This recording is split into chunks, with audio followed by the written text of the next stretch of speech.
PWD-ID ng Maynila, Pasig City, Muntinlupa City, Quezon City at maging ng Angat sa Bulacan at iba pang bahagi ng bansa. Lahat yan ipiniprint sa maliit na kwartong ito sa Barangay 310 sa Maynila. Lahat din yan, peke.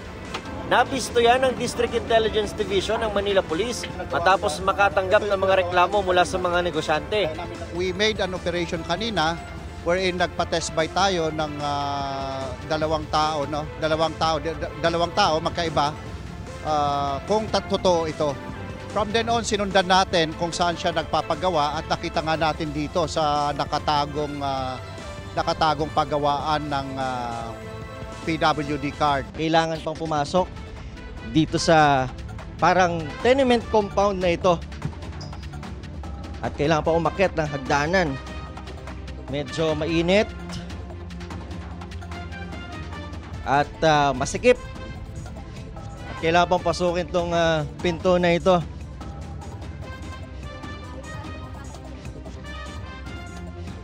At kailangan din dumaan sa isa pang maliit na bahay bago makarating at mapasok yung maliit na pinto na ito. Pero di ba dyan natatapos mga kapuso? Dahil pagpasok dito ay meron pang maliit na pinto.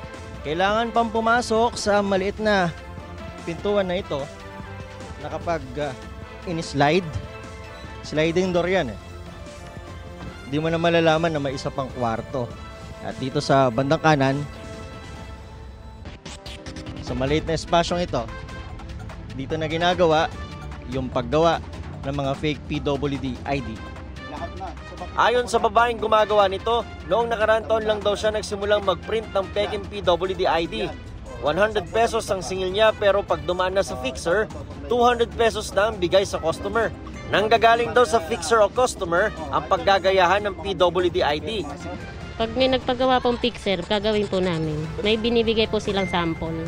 Tapos kokopyahin lang po namin. Maging mga pirma ng mga mayor ay ini-scan niya. Alam naman daw niyang bawal. Ang kaso, wala raw kasi siyang ibang trabaho. Bukod sa peking PWD ID, gumagawa rin daw siya ng iba pang peking dokumento, gaya ng birth certificate, transcript of records at maging certificate of employment. Baka hindi lang ito at tuloy-tuloy tayo. We will be validating kung sino pa yung mga gumagawa ng ganito. Bukod sa gumagawa ng peking ID ay inaresto rin ng MPD ang dalawang fixer.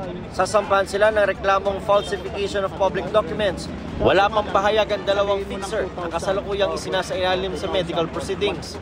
Para sa GMA Integrated News, ako si Nico Wahe, ang inyong saksi. Mga kapuso, maging una sa saksi. Mag-subscribe sa GMA Integrated News sa YouTube para sa iba't ibang balita.